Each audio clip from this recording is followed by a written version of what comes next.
Thursday night, 8 p.m. hits like a hammer on steel. Rumble lights up, we're loading the wheel. Bible laid open, screens burning red. Me and my man cutting through the dread. Head to truthmedia.com, grab that raw feed. No corporate chains, just truth, plant the seed.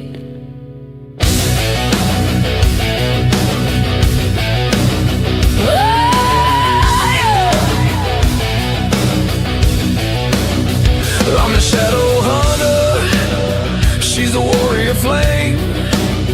Tracing justice, live, torching the game. Shadow lights explode when the clock strikes 8, and arms riding hard, crashing through the gate. Drops turn to fire, darks tear the veil. Truth and media blood, we never will fail. Tracing justice, running hard and true. Thursday 8 on Rumble, me and you. Husband and wife forged in the fight, digging graves for lies under freedom's light. Great awakening roaring, feel that rebel fire. Truthmedia.com, taking it higher.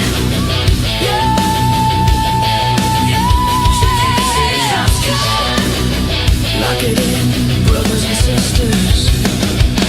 Faith like iron, no surrender, no rust.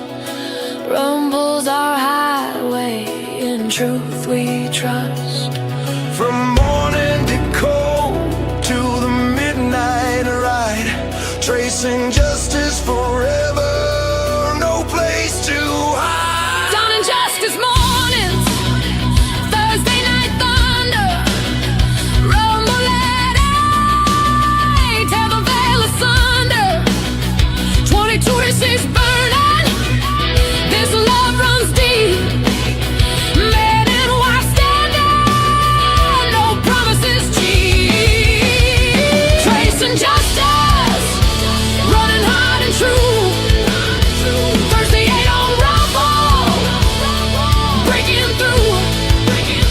Husband and wife side by side in the war, digging deep for truth forevermore. Great awakening blazing, set the night on fire. Truthmedia.com, lift it higher.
Guys, I got here as fast as I could.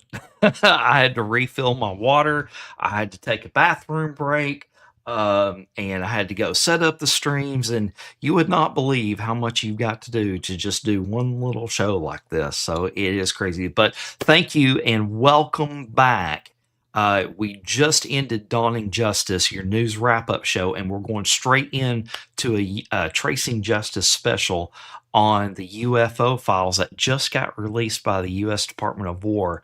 I'm looking over here. I know Andrea is excited about all of that. Debbie V57 says, "You did good, Josh." So, guys, I've only got till about 5 till noon, okay? Because that's when Keeping It Real with Real AF Patriot comes on. So, after we get done, we're going to be rating to I'm sorry, Steve. So he's going to have a fantastic show for you guys. Sorry, guys, I am just I need to respond to something real quick.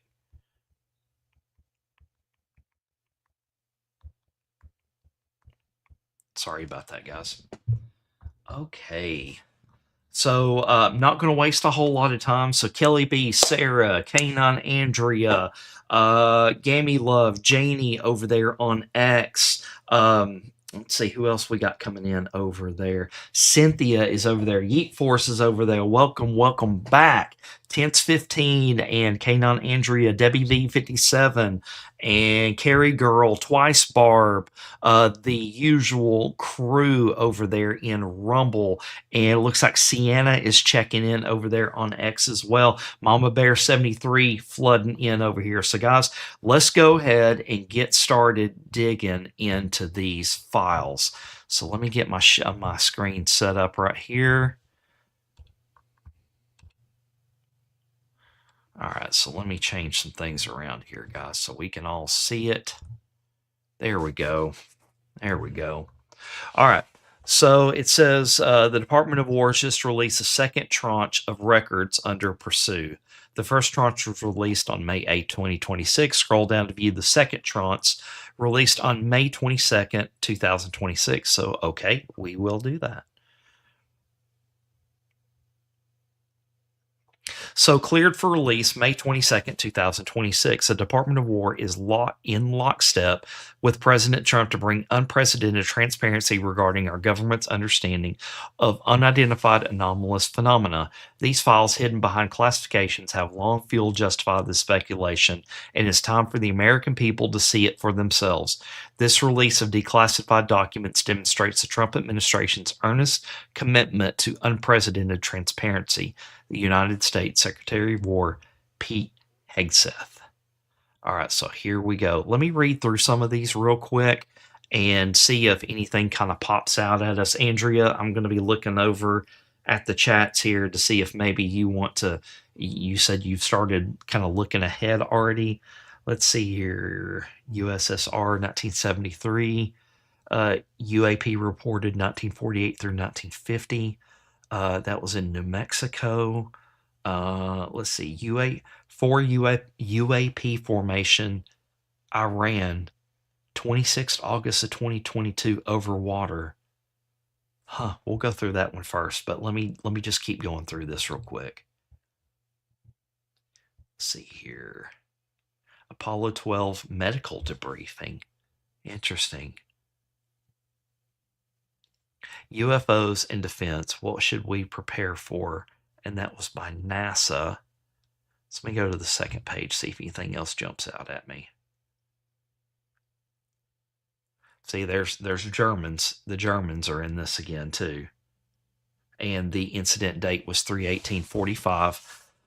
So that's consistent again with the time frame for our Ingersoll Lockwood dig about all the Germans getting involved with the UFOs and everything like that. So let's see here. Flying disc 1950.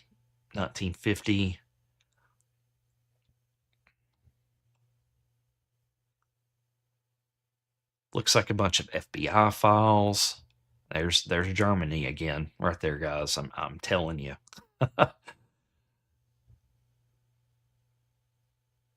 FBI, Department of Energy, James Tuck correspondence. Okay, so we've got kind of a heads up from Dadgummit that we could see some new energy sources where they've been talking about it. Make sure you're looking up Tranche 2 because they got them all mixed up. Oh, dang, that sucks. Release 2 is what you want to focus on. The others were May 8th releases.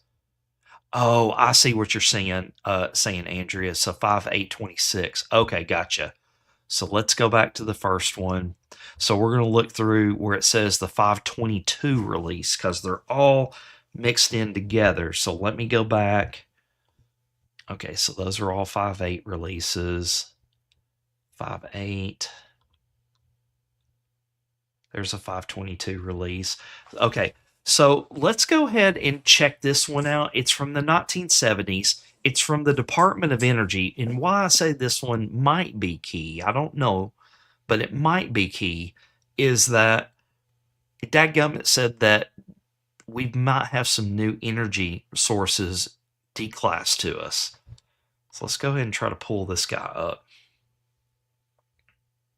It says personal correspondence to and from James Tuck, a Los Alamos National Laboratory affiliated physicist, regarding his interest in unidentified anomalous phenomena circa 1970s. So I don't know if this is it or not.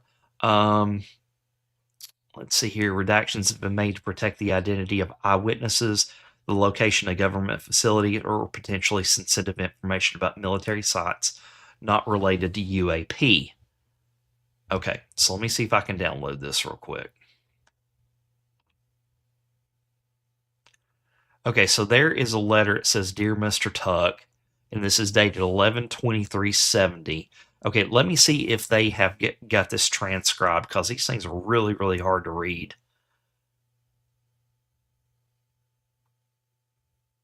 Hold on just one second, guys. I guess not. All right, got to put on my readers, guys. Give me just a second. Let me get them cleaned up here.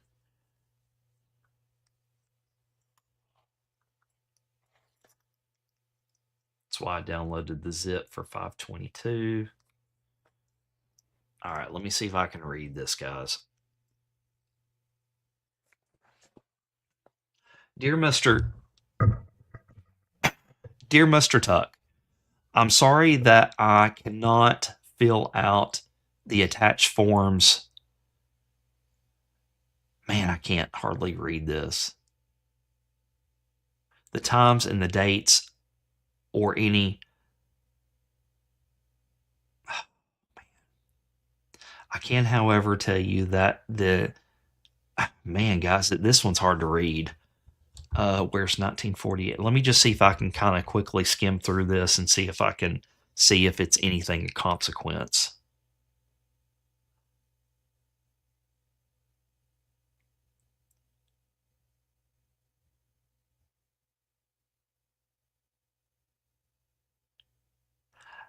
Something about green lights hovering in and out of mountain peaks. I mean, that would be consistent from what we've seen, is because they have like landing strips and everything inside of some of these mountain complexes. Okay, so that is kind of consistent, with what we've thought.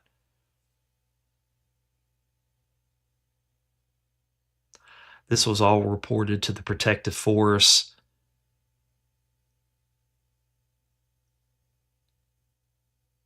I also recall an instance of flying objects over Los Alamos in the afternoon.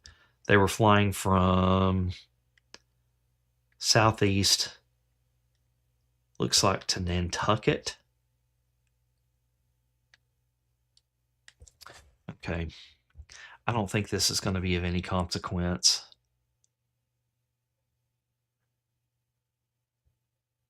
Okay, yeah, let's move on. Let's move to something else, guys.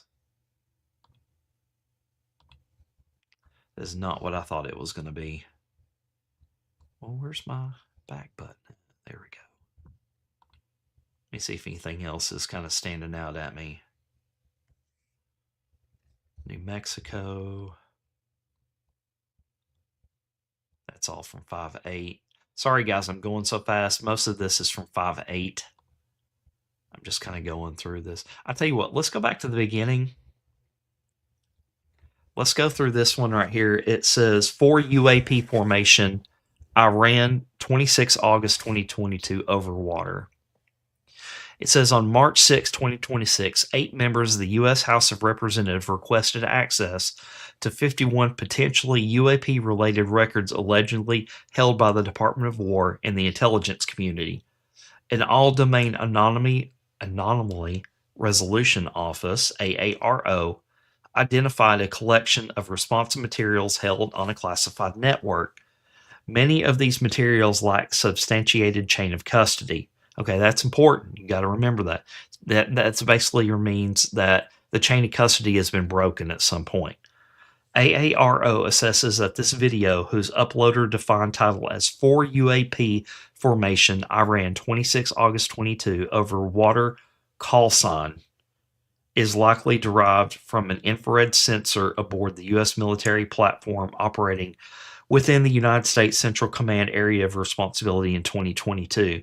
A user uploaded this video to a classified network in June of 2024. So let's watch this video.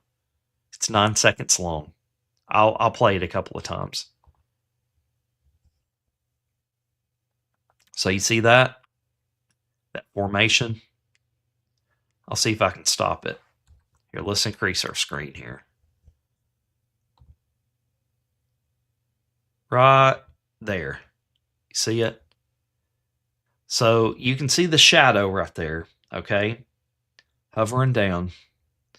And this is rapidly moving. See?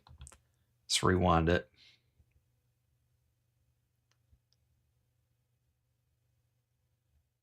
So there it's entering in. It's rapidly moving.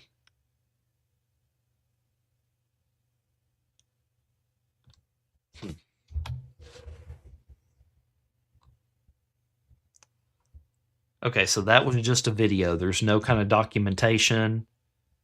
Okay, let me see what Andrea's saying.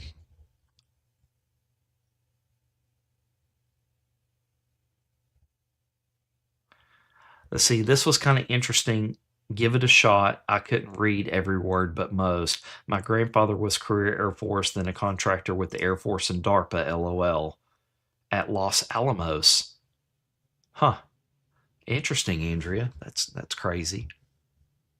All right, so that was a video. We really can't tell anything from that, okay?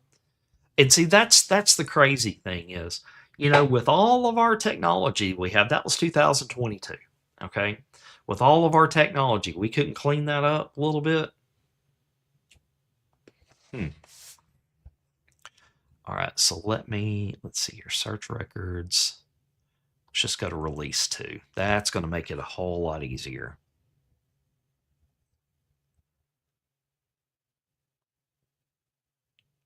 I'm reading through some of this stuff before we go into it. Let's look at this Apollo 12 medical debriefing. Okay, so this is 7 minutes long. So during a medical debriefing of the crew of the Apollo 12 mission, Commander Charles Pete Conrad, Command Module Pilot Richard Dick F. Gordon, and Lunar Module Pilot Alan L. Bean described their observations of instances of light flashes or streaks of lights. The astronauts each reported that these experiences occurred in the dark as they tried to sleep. The NASA medical team considered whether similar phenomena reported by Apollo 11 lunar module pilot Buzz Aldrin had become attributable to the exposure of retina by cosmic rays.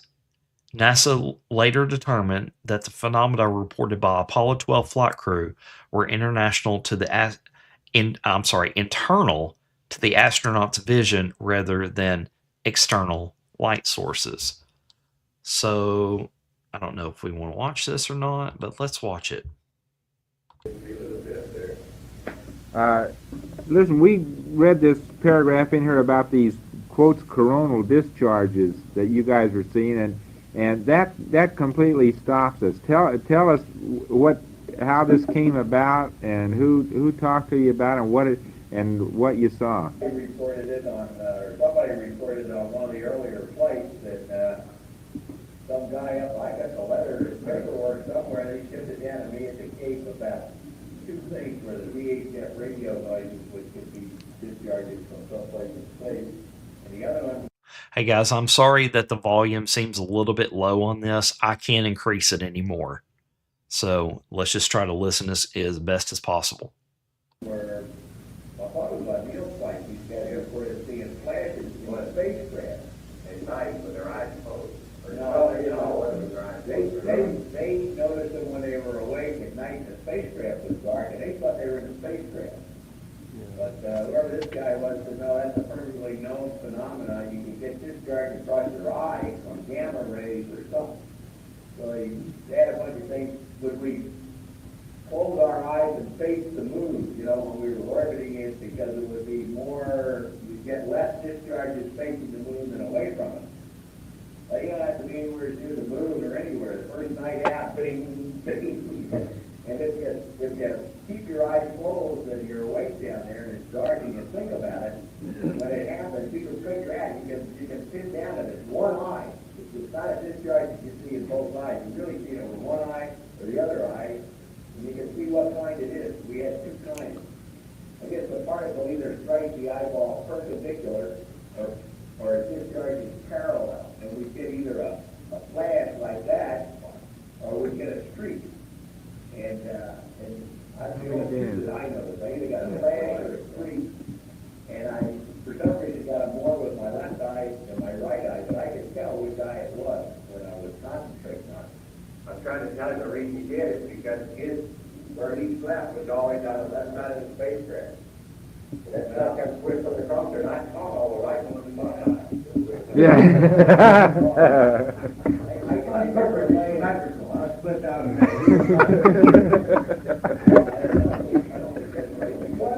They should have protected you, Dick. They should have picked them all up. I may be sorry you didn't hear about this because we were asked to specifically experiment with this type of thing.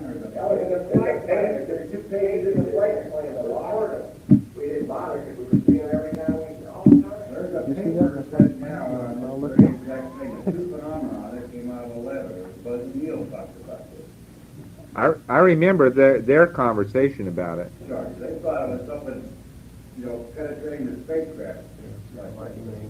What Pete described is the exact phenomenon that all 3 of us saw. You see a light, just a flash out there, or sometimes it'd be a streak. And I saw them in both eyes, either eye, and I can't remember if there was one that was more predominant than the other. But I agree with Pete, it's a phenomenon that you're not seeing with both eyes. It's not something external to you, it's something that's Inside. coming across you that one eye.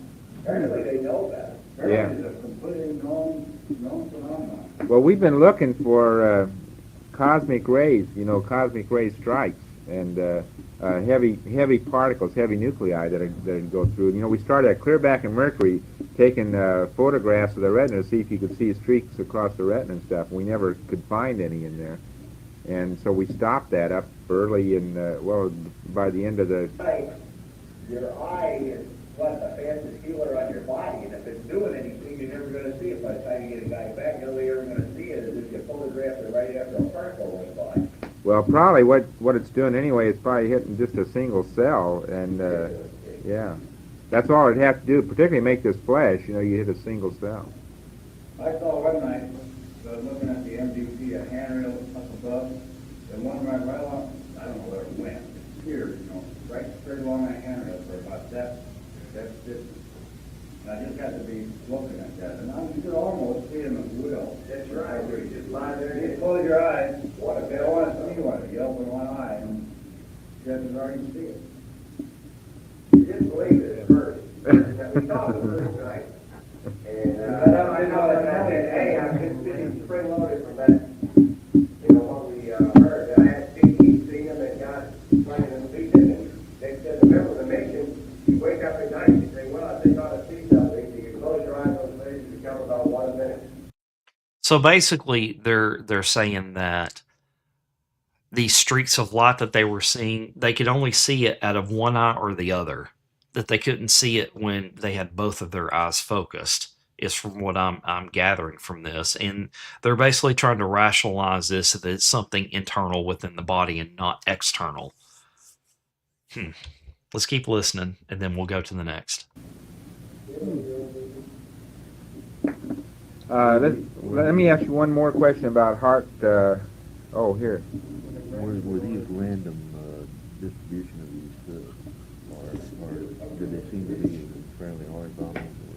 Okay, were these things random, or did they all seem to be in one direction? Like, were they always horizontal, or were they at random? They could be at any kind of angle. But the streets I saw were mine, the one I saw were horizontal. I was gonna say, that's interesting. Mine, it seemed to me I had the impression that they were always roughly in the same place, and mine were horizontal. The horizontal streets were always, if I knew where I was looking, it always seemed like the horizontal street was a little bit above the center.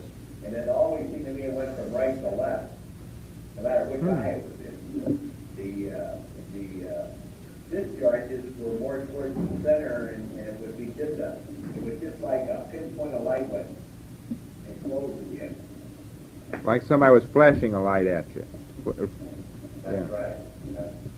Generally not too big a light at you. It wouldn't fill your eye. Very small Yeah. eye. Yeah. It's a.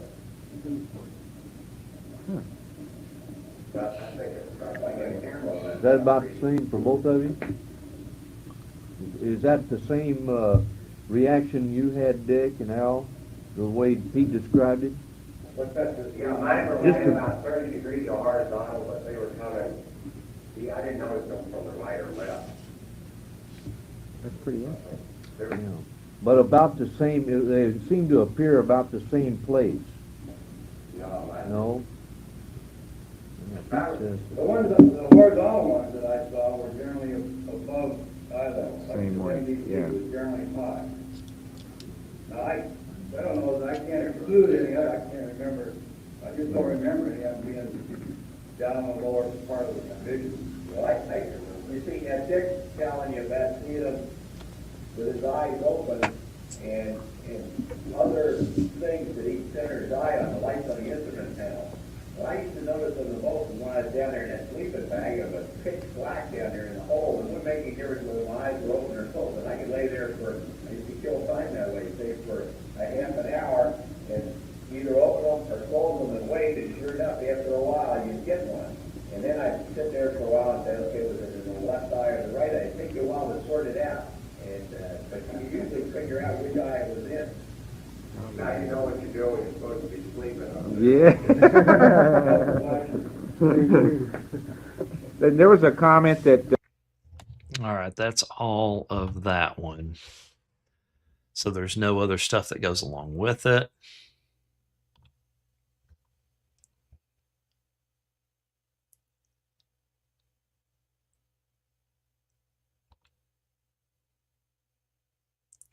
The Pantex unidentified object incident reports that include the enhanced image from a ground surveillance radar tower. So what is this?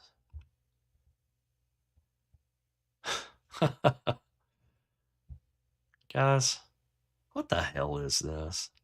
Look at that. That's it. Enhanced images of this object.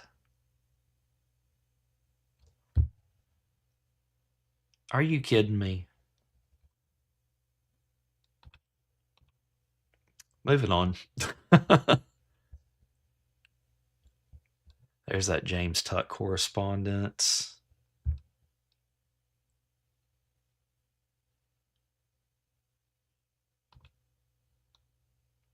Okay, here's another. On March 6, 2026, so this is recent, 8 members of the U.S. House of Representatives requested access to 51 potentially UAP-related records, blah, blah, blah, blah, blah. We've already kind of watched this.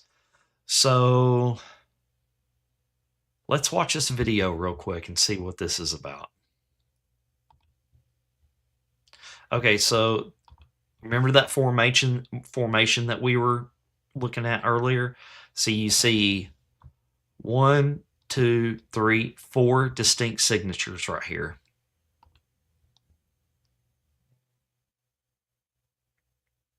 Okay, so they're tracking them. So there's your 4 signatures still. And this is all over water, okay, guys? Now let me stop right here, okay? Let's stop right here. Do you remember during our first UFO dig? And remember the second Ingersoll Lockwood dig? All these things are coming out of the water. and there's reports of them coming in and out of the water. Okay. And there's reports also from the first UFO dig that we did, was that we have the technology for sealed propulsion. Now, why would you need sealed propulsion?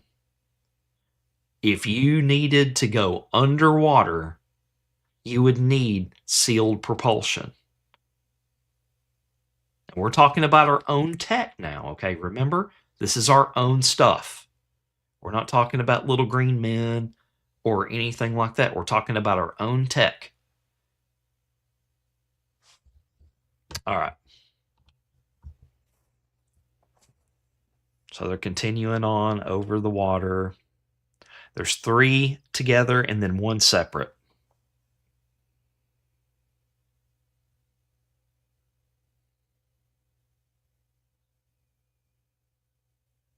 So my question is, what kind of camera images are these?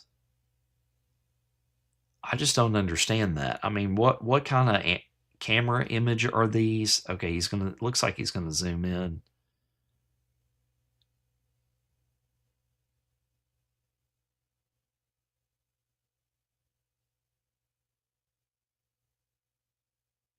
So why is that blocked out right there? That's weird.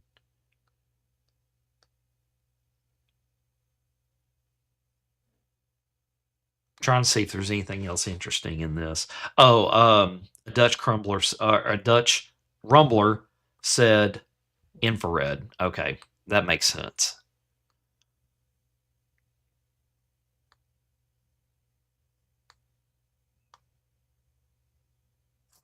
Let me see if I can fast forward through this thing to see if we can see anything else, guys. Okay, let me rewind the tape.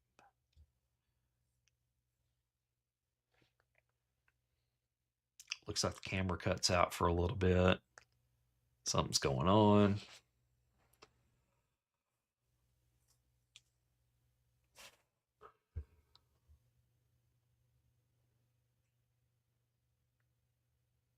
Yeah, a Dutch rumbler says the lighter, the more energetic, hotter, basically. Yeah. So let's keep on trucking through here, see if we see anything. Or are these just more of nothing that says anything?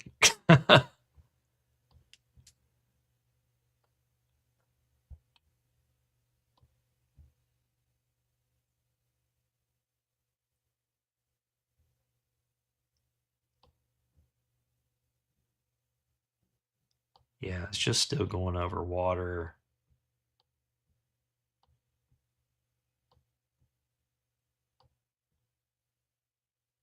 There's a close-up of the formation.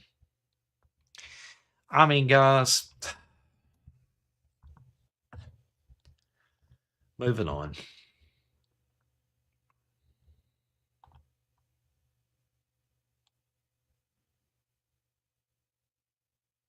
So you remember in our first dig, we were going in the first Ingersoll Lockwood dig, there was some designs for some of our own aircraft that were cylindrical in shape too.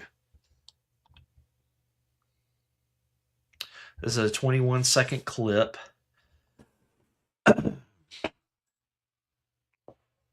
So this is derived from an infrared sensor. So a Dutch rumbler, you were correct on that.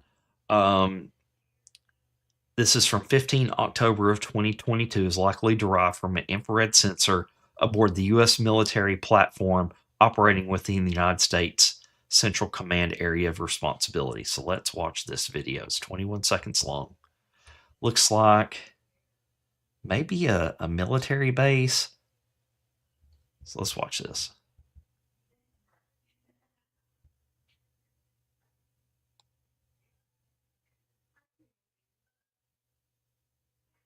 Okay, you see it flashing across the screen right there? Just to put it in perspective, let's put something in perspective right now, okay? Look at this. These are cars, okay? We all know the size of cars. And obviously, this car is started because that's the engine right there. That's why it's glowing, because it's hot, okay? Look at the size of this thing compared to this car. Do you see it on the screen right there?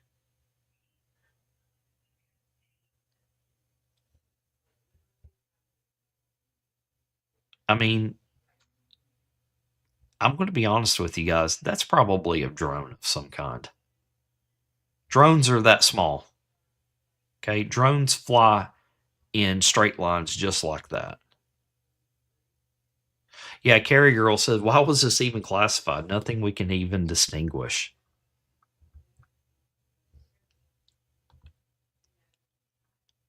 So again, drones. I mean,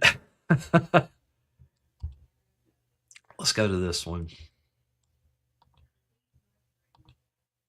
Well, what's going on here? Sorry, guys. Had to reload. Let's see, release 2. So let's go back to the second page.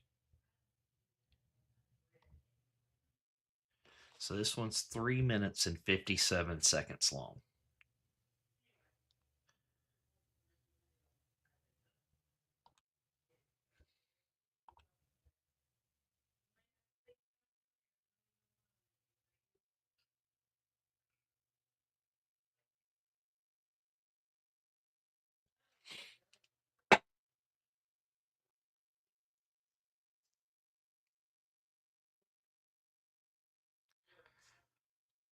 I mean, guys, I have seen nothing in these files. Yeah, Carrie Girl, look, a drone. I have seen nothing in these files from either the first ones or what we've seen so far to prove there is existence out in outer space.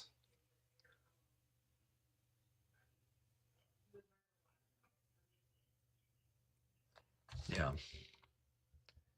I mean, it's erratic behavior, okay? But let's think. Drones can turn on a dime just like that. Turn on a dime. They can go that. They can curl around. They can go this way, that way. I'm not convinced, people. I think it's just the government covering up our own tech that we've already got and all these countries' techs that we've already got. Let's fast forward through this thing because it's almost 4 minutes long of. So it's flying through the clouds.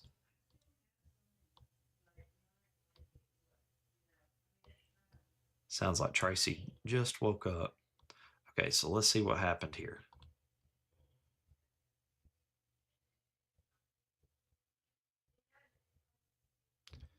I don't know why some of this stuff was blotted out, too. Let's rewind that just a little bit.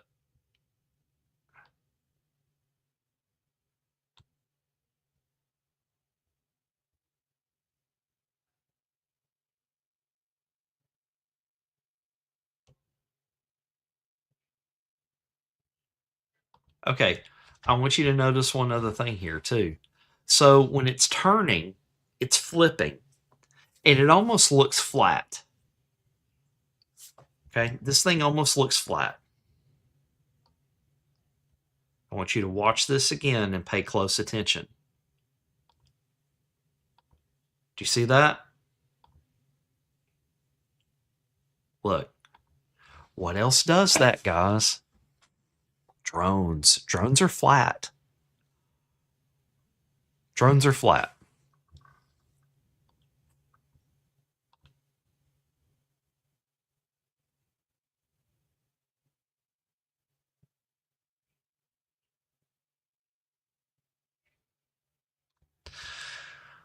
Oh, guys, not impressed. Let's keep going.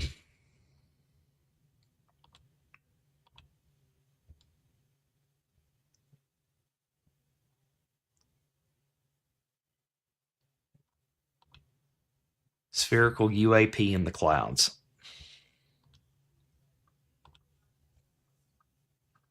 Now, this looks like more camera images, like actual camera. So let's see what's going on here. Yeah, I just saw it.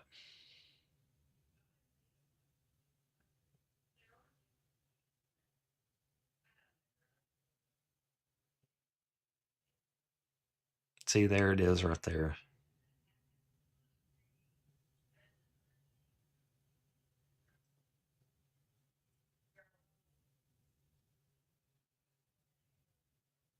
Yeah, Gammy Love made a good point here. Every image of UFO, alien, Bigfoot, etc., always is grainy and hard to see. Why is that?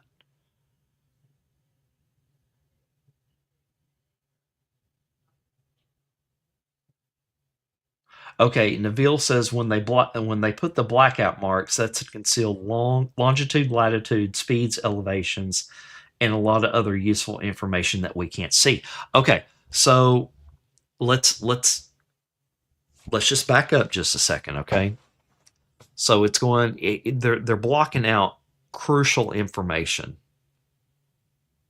because if we had some of this information, we could probably tell that these things were probably drones.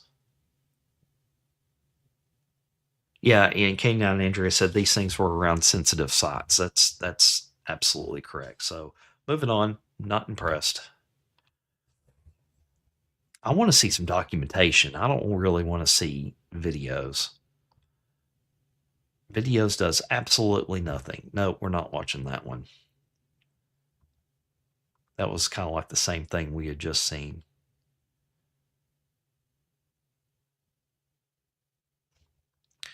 All right, so let's see what this one is, guys.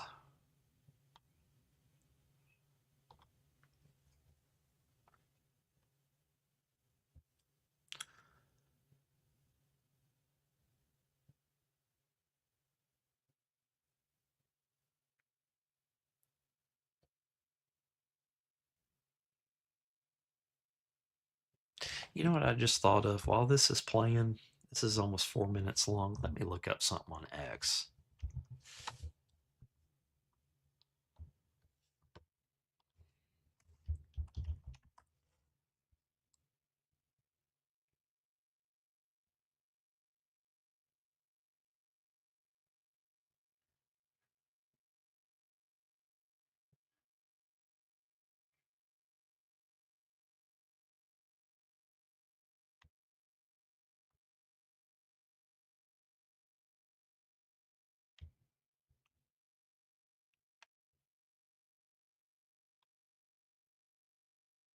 Guys, I'm not impressed with these videos.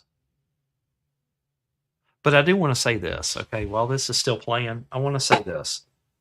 Do you remember? I think it was during the Biden administration. It was, yeah, yeah, I agree.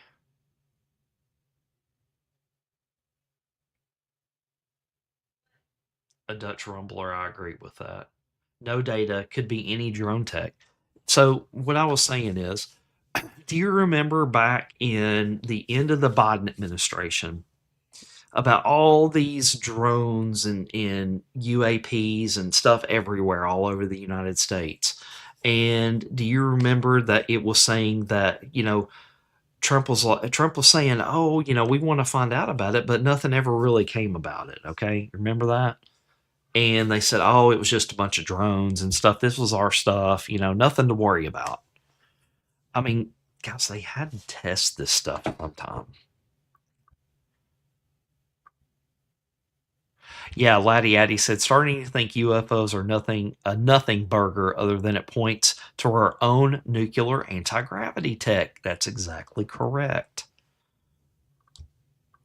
So again, not impressed with this stuff at all. Next. Spherical UFO, spherical UFO. Let's keep going. I want to see some documentation. I want to see some people talking about stuff. Video. See, here's another infrared, 17 seconds long.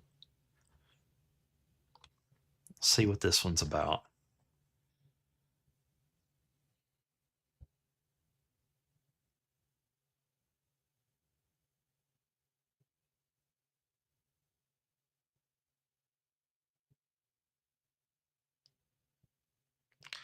Yeah, I saw it. Let's see if we can slow it down just a little bit. There it is right there. Guys, that almost looks like a missile. Gammy Love said distractions from my Bible studies. Yeah, sorry about that. Okay, not impressed. Moving on.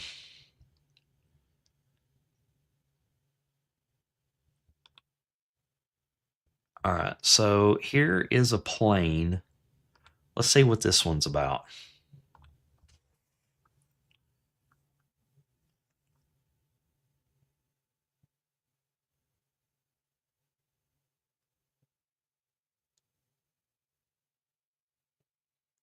It's moving pretty quick.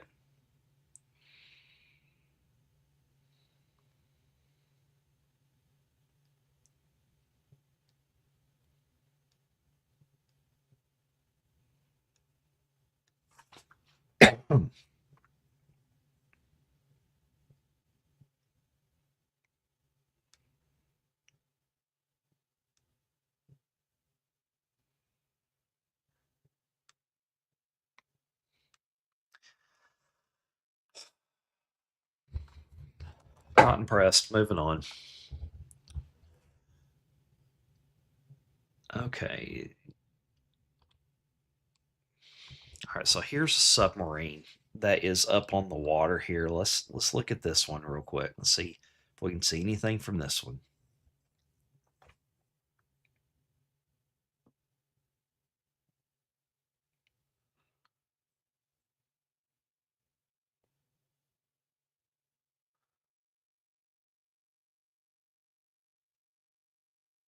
Carrie girl, hope you have a good appointment.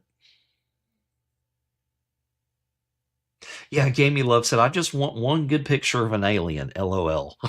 All right, so let's see if we can see anything here.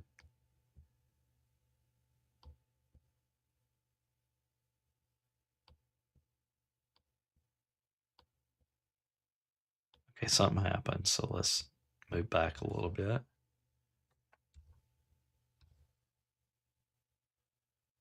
Yeah, there it is, right there.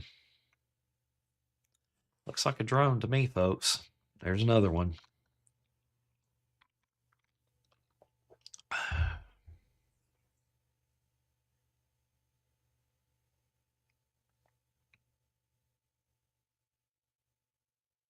Still flying. And again, over water. Okay.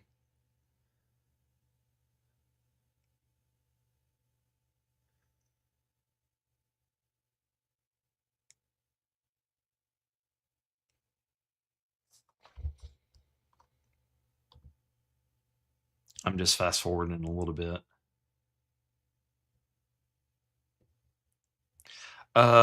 Charlie 51 says on Rumble, cylinder had no heat signature or tail. Well, that would be consistent with a drone because drones don't generate hardly any heat whatsoever. So that is consistent. Or their heat signature is shrouded because they want to avoid detection. Yeah, Gammy Love says if we needed to be worried about these, Trump would let us know. He's more concerned about the other kind of aliens, the illegals. Exactly. Exactly right. See if there's anything else of consequence in here. Probably just a bunch of nothing.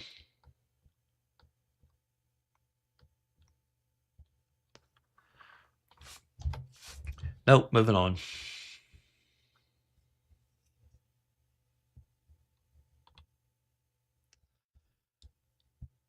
This is captured from a 5th generation aircraft.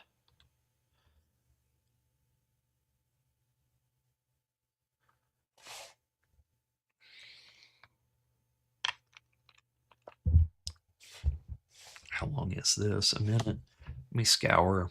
X and see if anybody's coming up with anything else.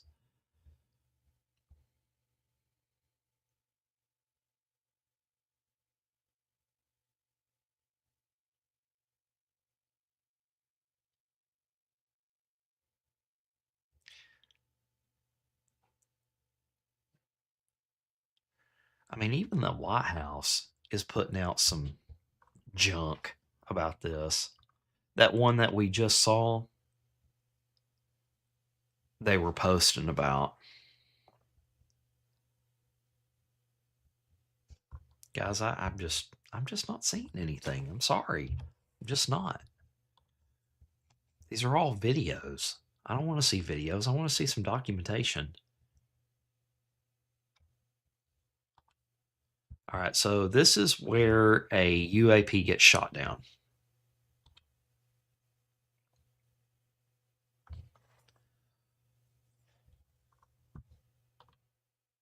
Guys, I promise you it's playing. There we go.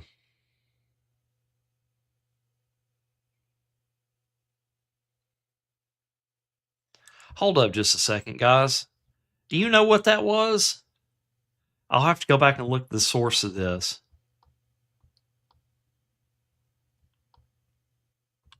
Guys, that's a balloon.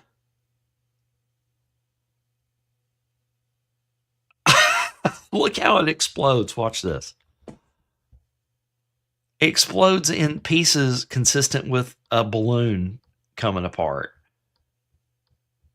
Let me tell you what I see here. See, look. There's the big, okay? There's the tail right there. That's where we shot down one of those stupid balloons.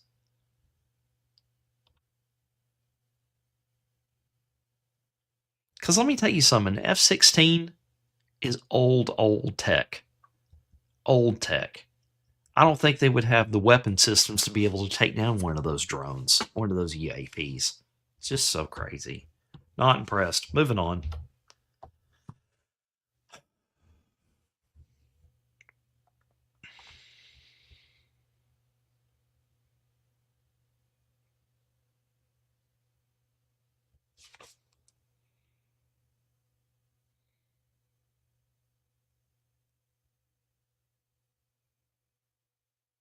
I'm looking through these.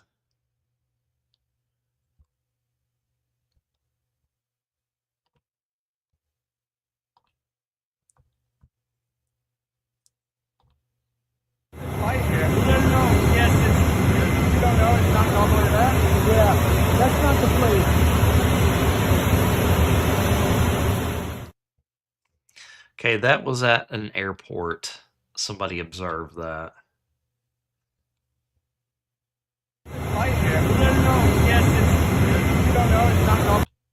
All right, let's stay in reality here and let's talk about this just a second. We know there's some high-powered lights out there, okay?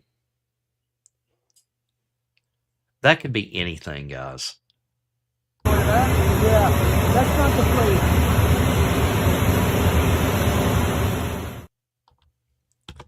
I mean,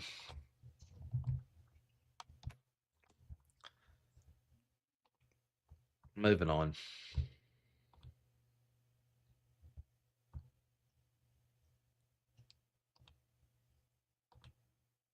I don't know what this one is. This is near a sighting near Columbus, Ohio.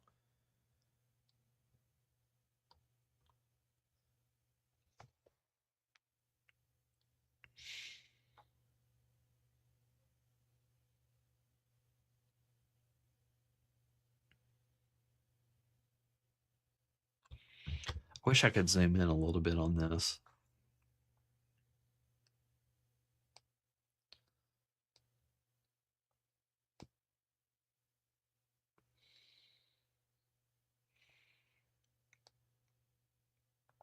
There's the drone right there.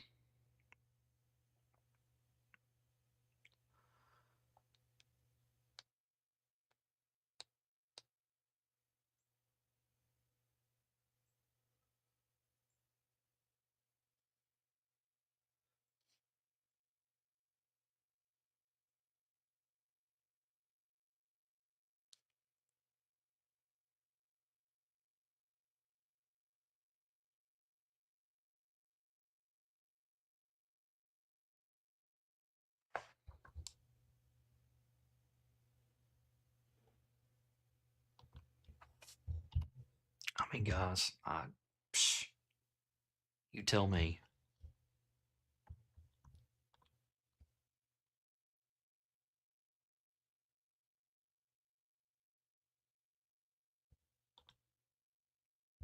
Fast moving UAPs.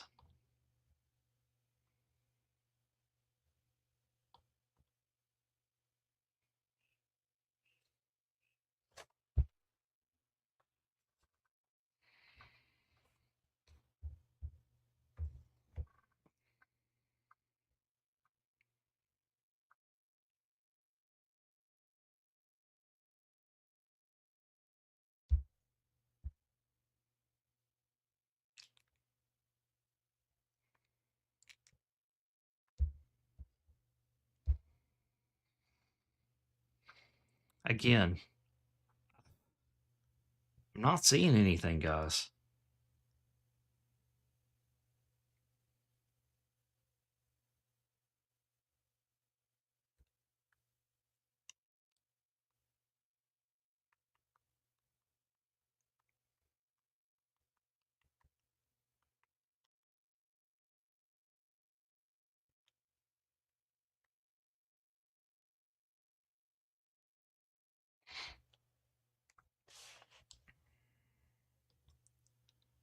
I mean, this is. I mean, you see the little speck right there, okay? That's what we're filming here. That little speck right there is what we're filming.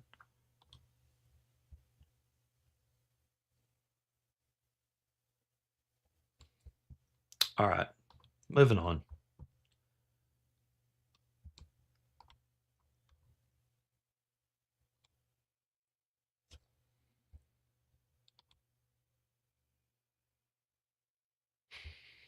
Let's check this one out.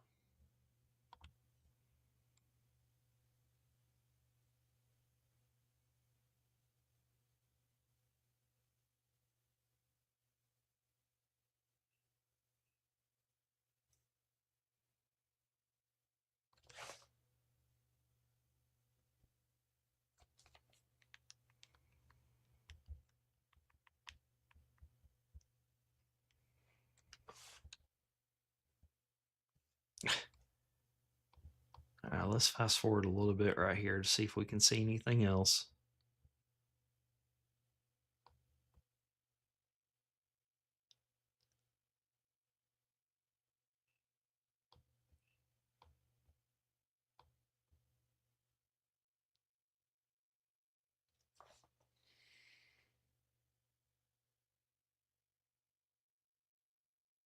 I mean, there's something right here.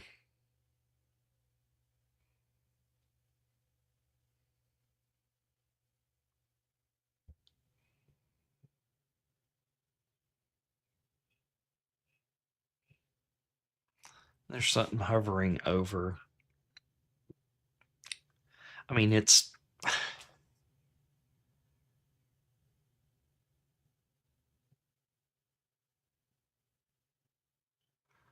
Hold on just 1 second, guys. Your prayers help, precious morning.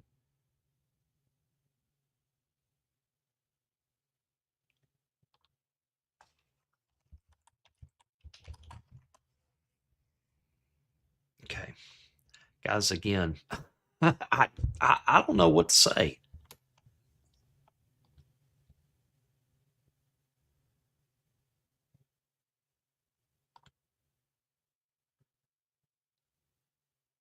This is from August 2020. UAP observers. So let's look at this.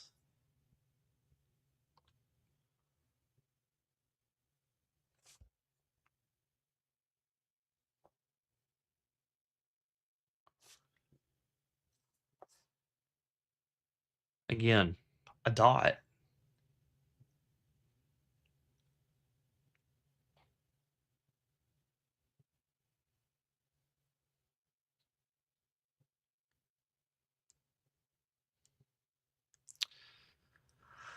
Oh, man. Guys, I'm just. You mean to tell me with all of our advanced satellite imagery, we can't go back and cross-reference this stuff with some satellite imagery that we could actually see something.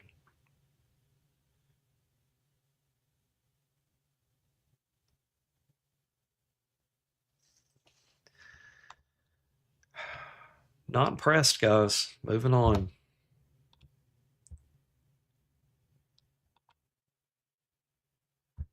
Okay, this is in the Persian Gulf. It is on 21st August 2020.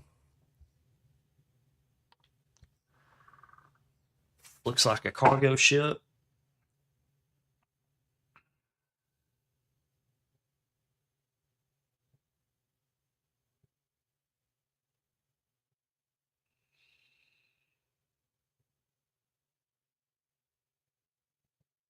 Yeah, Onward True says, seriously? LOL. That's exactly how I feel.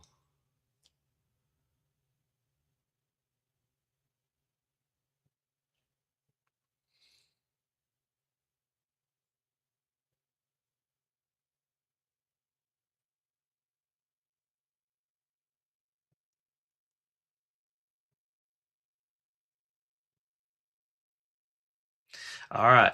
So let's we got something here, okay?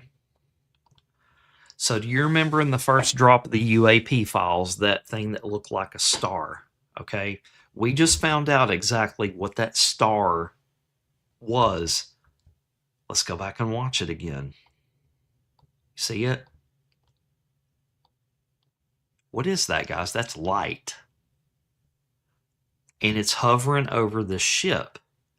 So it's looking for something. And let me ask you a question. This is from our U.S. military.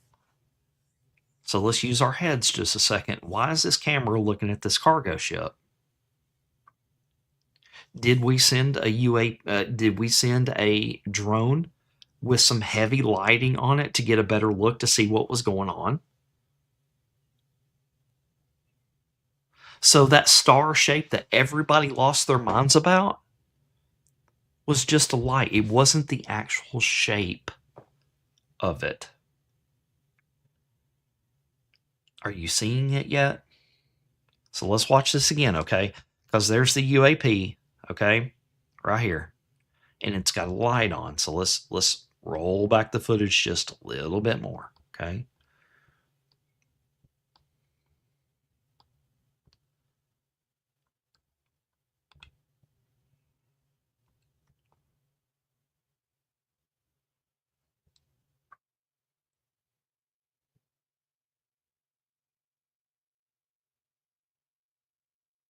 So it's a light, guys. It's some kind of high-powered light on this drone. See, there's your star shape. Yeah, the energy pattern of the object because it's infrared. That's exactly right.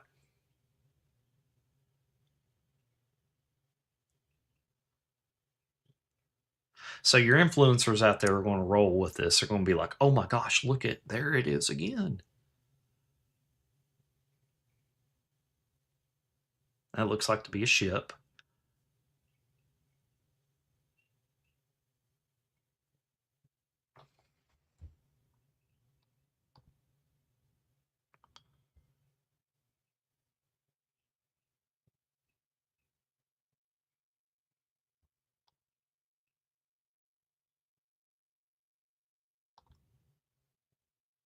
So it looks like, from the looks of it, that we've got a bunch of drones out there with some high-powered lighting. Yeah, it's not. Yeah, a Dutch rumbler. It's not actually star-shaped. That's exactly right. Yeah, Yeet says we've seen military flashlights powerful enough to start fires and act as spotlights. That's exactly right. So were we out there looking for something and we needed some more lighting out there? Were we trying to search for something?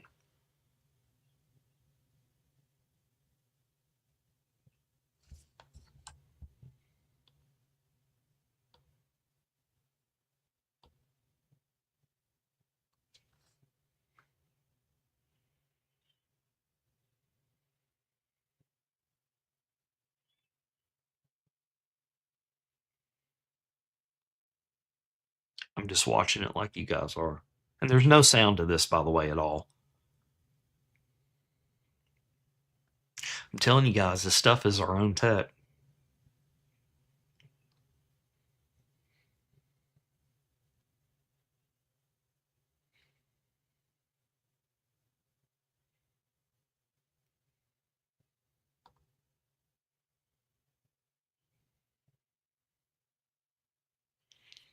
I don't see anything else.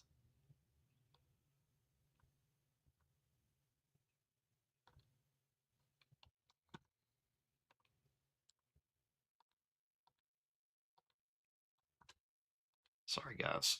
So we were on page 5.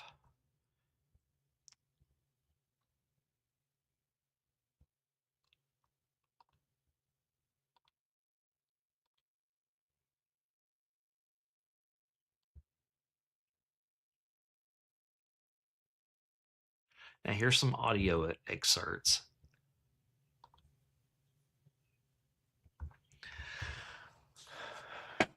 So during the 11th and final crewed mission in the Apollo program, Apollo 17 Commander Gene Cernan, Lunar Pilot Module pilot Harrison Schmitt, and Command Module pilot Ronald Evans reported seeing some small lights outside of Apollo's spacecraft during transit to the moon.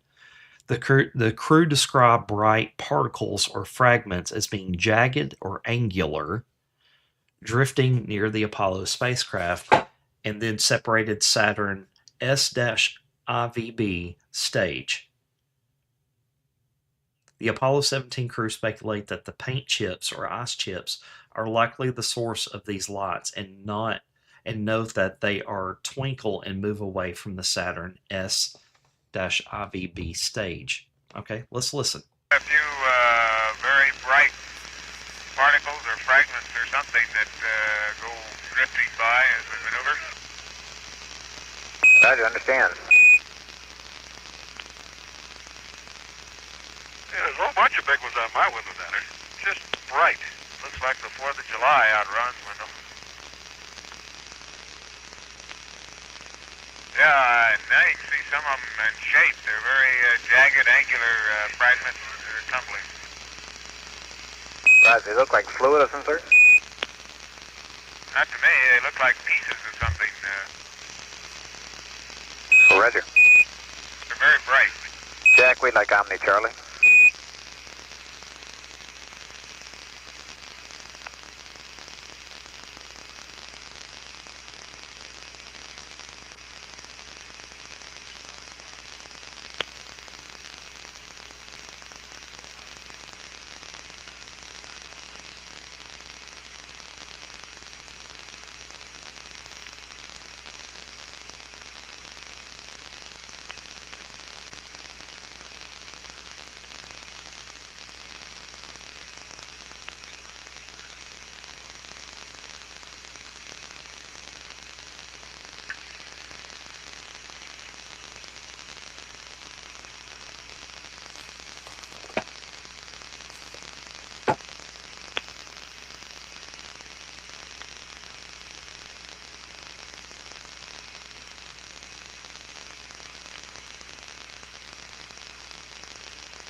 I want to address something that's in the chat by MX Cooper 517. I would still like to know what was going on when Eisenhower supposedly met with aliens on 3 separate occasions in 1954. What contracts were signed with whom? Okay, I want you to realize something. So all this tech started coming out, or, all these sightings started happening back in the 40s. Okay? And I think Andrea's fixing to tell you something. So if people started seeing all this stuff and like, oh, UFOs and blah, blah, blah. Okay. Do you not think that they run psyops back then on us? If I wanted to cover up some stuff that I was doing in my own government,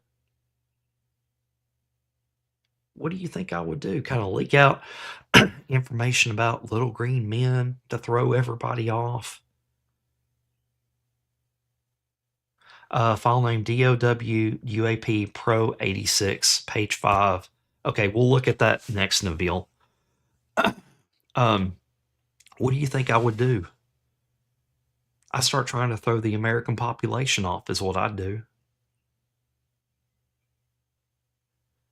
Don't believe everything you read or hear.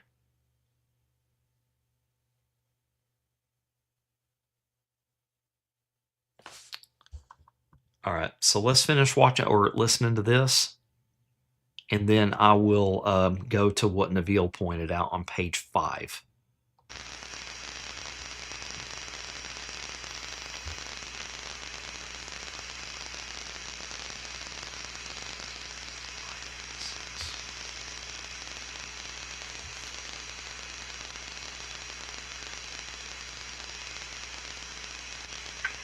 Bob, for the most part, these fragments are not, are tumbling at a very slow rate. I've tried a couple pictures of them in different settings. You may get an idea of what at least the patterns look like. Roger, I got you. We're all ears on these fragments. Do you think you can figure out what they might be? Well, you know, I don't know. There are a number of possibilities. If you had some kind of a, I got the impression maybe they were curved a little bit, as if they might be off the side of the S4B. That's a wild guess. KRCS logic is. Jesse Art over on X. No, I do not believe that whole Eisenhower story. I think it's something to throw off the American population, just like a psyop. Guys, they've been running psyops on us forever. You know, just back then we just didn't know about it. So we believed everything our government told us. So no, I don't believe that. Probably, maybe there's paint coming off of it. Right, I noticed on one trip up the elevator last week, one of the flags, I thought it was in the S2, but it might be on the S4, looked like it was peeling. Maybe that's what you got. And the S4B maneuver is complete. 1 minute. Okay, it was at 2 o'clock. Okay, and the complete fragment essentially static, except for very fragments. Roger, copy that. Every once in a while, a fragment of considerably higher velocity than the others goes across my window, but that's very rare.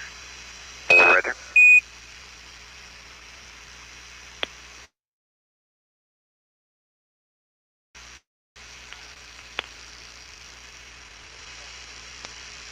Okay, that's that field of view I saw on my window. Jack, you see it now? Bob, at least there's no apparent relative motion between fragments. I do understand. I'll take 2 pictures about a minute apart if I can, and it'll be frame 70. Okay, 70. And Bob, Gino, my impression is that they are some maybe 6 inches across. And Okay, so remember us talking about a flat-like object before? So did we have drone tech back then that could go into outer space? I mean, we sure had some plans for some stuff back then. I know that. although there's no relative motion between the two, most of them seem to be twinkling. And I think for the most part, they're all moving away from us. Okay. So it's on page 5. And where did Nabil say it was file what?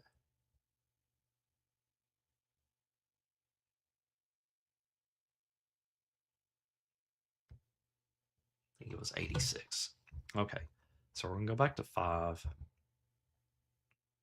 86. Here we go. No.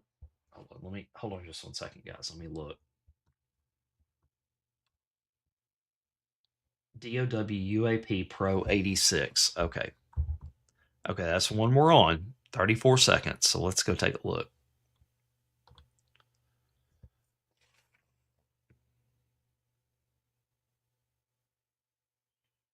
Looks like 2.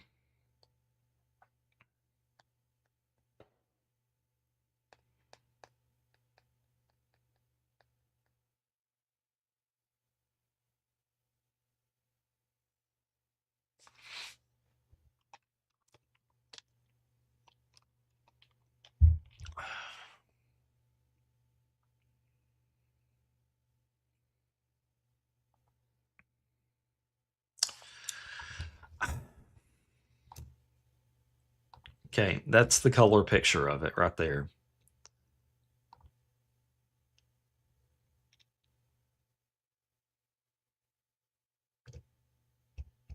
And again, we're near water again. Oh my gosh, I thought I got rid of you, dude. Let's see here. Delete this message.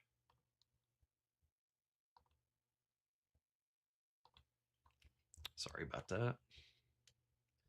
So, I mean, Neville, I still don't see anything. I really don't, man. I mean, I would love to see something out there, but there's nothing.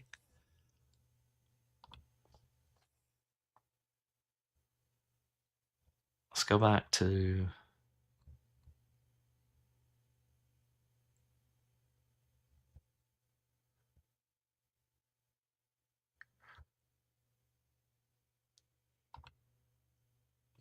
This is a clip from the second crew space flight of Project Mercury at Mercury Redstone 4 Liberty Bell 7, and the recovery team discusses a dye pack in the water they did not activate. Okay.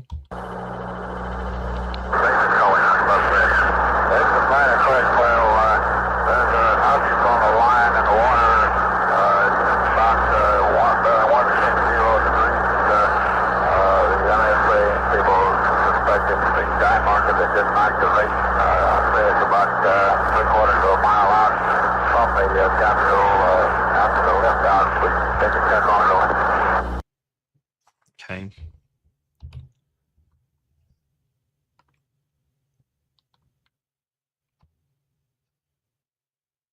See, again, looks like exactly like snowflakes and move at random.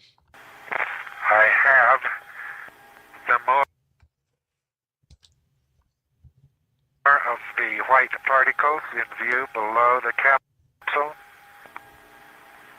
They appear to be traveling exactly my speed. There is one drifting off.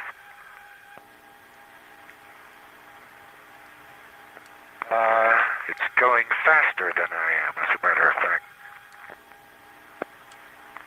Roger, understand. I haven't seen the great numbers of these particles.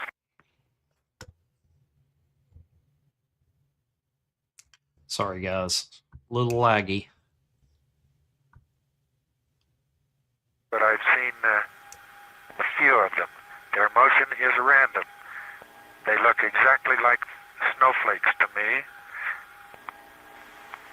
Roger, have you tried return? Negative. Let me get within scanner limits first. Say again. I must adjust my attitude to within scanner limits first. Roger.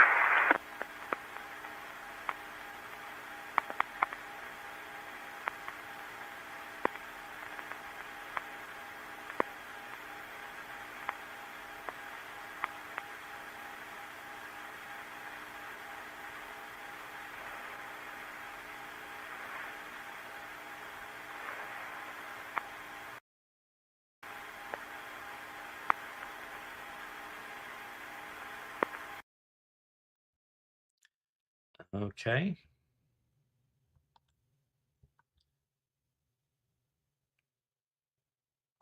So little white objects that tend to come from the capsule itself and drift off. Syria also later referred to those objects as particles and lathe shavings. This is from a spacecraft Sigma 7. Let's watch it or listen to this. There's some pretty stars in sight. And also have the little white objects that seem to come from the capsule itself. and drift off. And if they are a yaw check, it's fantastic. I suspect that the star I see is Arcturus. Would be very interesting. It is neither. It is one of the white objects. So I have two stars that are staying quite still. The white object actually looked like it came toward me, but it wasn't. You can actually see the particle there going off, as John described it as a lathe shaving. It's a very good description of it.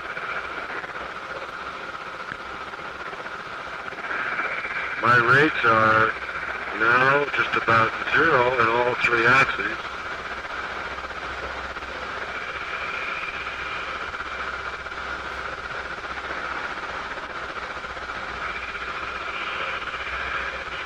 I still have light in the periscope, of course. I'm looking straight up, and yet at this point,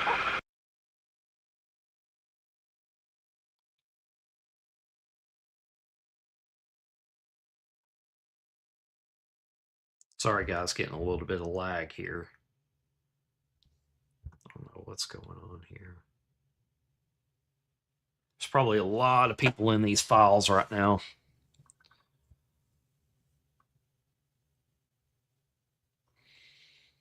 just to see at my altitude,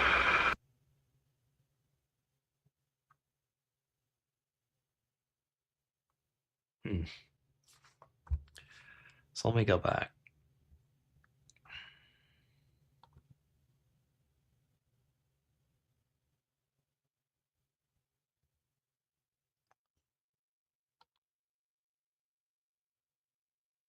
Yeah, we listened to that one already.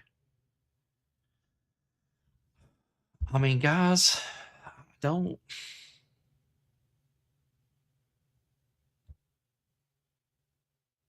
I just don't see anything.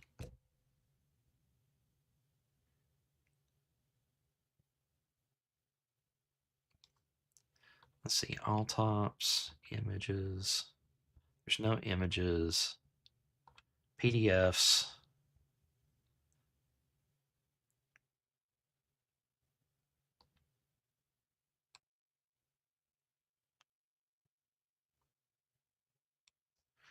This document is first-hand account written by currently serving May 2026 senior U.S. intelligence official. As of 2026, this document was written by a senior U.S. intelligence official. The office was part of a team investigating reports of unusual noises and sightings of identified anomalous phenomena in a sensitive U.S. military facility late in 2025. From the official vantage point, as a helicopter passenger, the official recounts encountering unidentified glowing orbs or both at close range at a distance. The account describes an apparent high-speed object moving low to the ground, which appeared to split into two and accelerate away in two different directions. It also describes a numerous higher altitude orbs, some of which the official assessed to be in close proximity to the helicopter. This account is accompanied by infrared imagery taken during the same exercise other federal officials from the ground originally released on war.gov May 8th, 2026.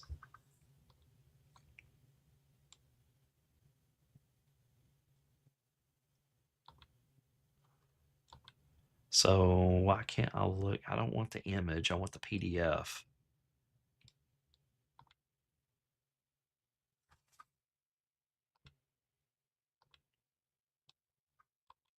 I can't. Let's see. Download.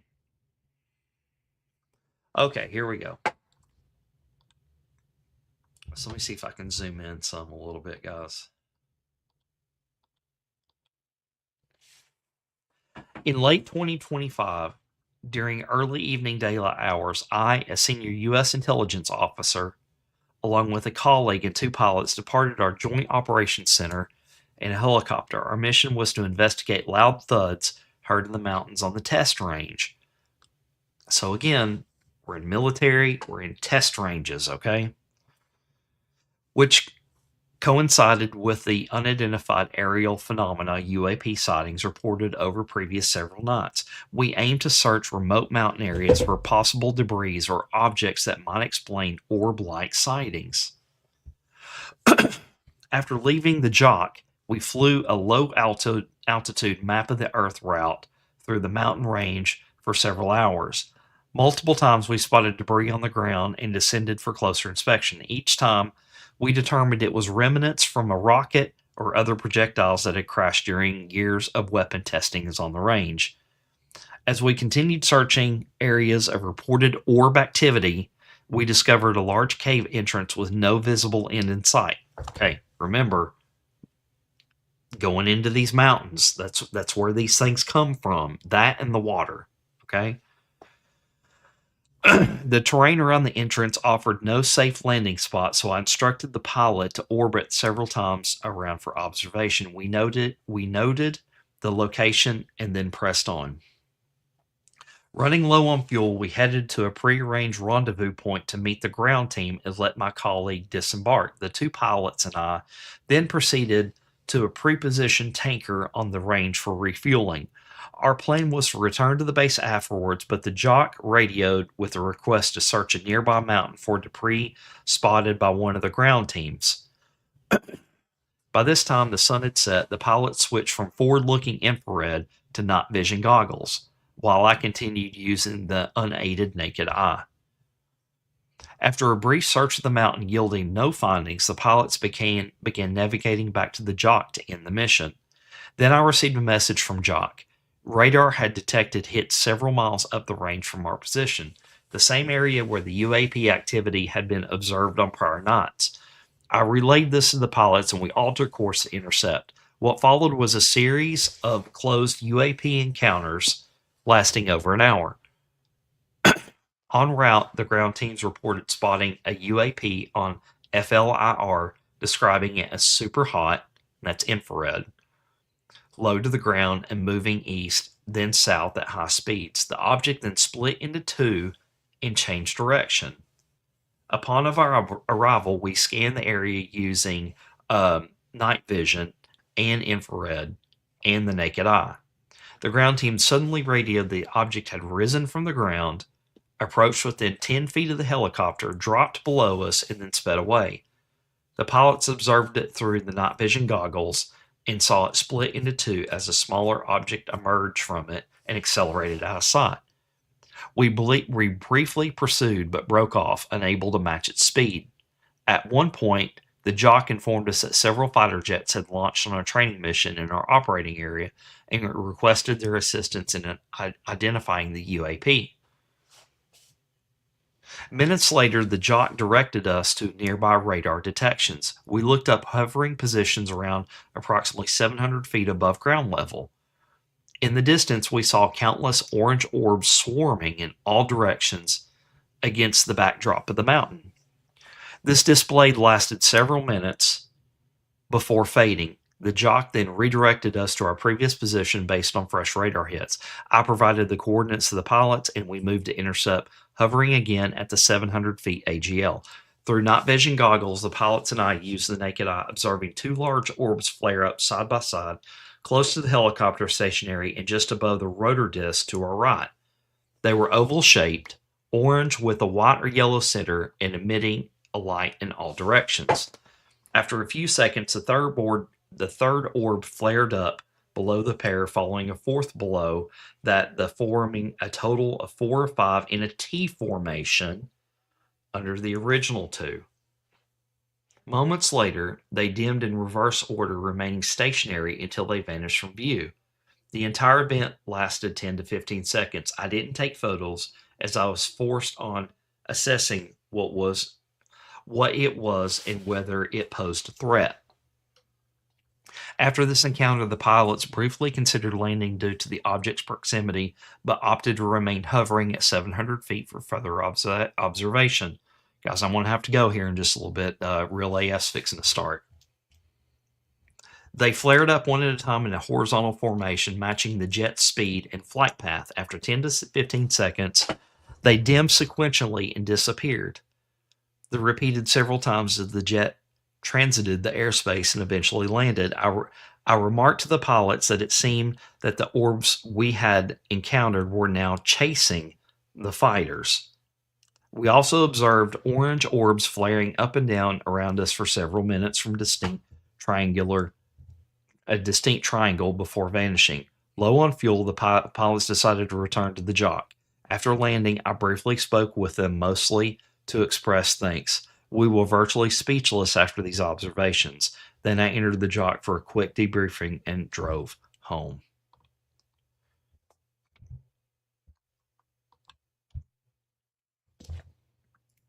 So these orbs, you remember, I think it was a couple of years ago, they were talking about these orbs too. Think anti-gravity tech. Think sealed propulsion. You know, if these were little green men from space, you think that their vehicles would be a little bigger. Think about it, guys. Going into our own mountains, going underwater, they're not coming from outer space. I think we've had this tech for a while. This is not little green men from outer space, guys. All right, guys, so we're going to end it with that. I'm going to go ahead and rate us over to the Real AF Patriots channel on Keeping It Real. So, guys, thank you so much. And we will be back at Monday at 8 a.m. for Dawning Justice, so make sure you check us out there. So thank you again. Guys, I think it's a big nothing burger, except for this. We've had this tech for a while. All right, guys. In Jesus' name, let's go make fishers of men. Let's go save some souls.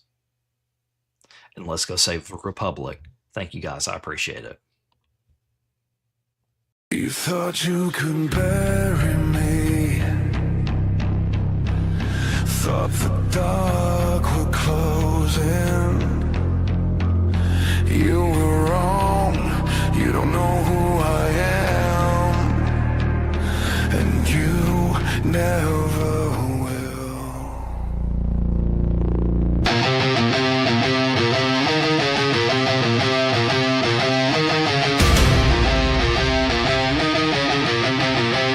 You drew the line in the dirt and flame. They said I break, said I'd shame. Whispered threats through a locked back door. But I've heard sound before. You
You don't know who I am.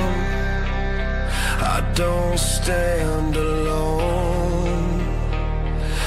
God holds my sword of truth.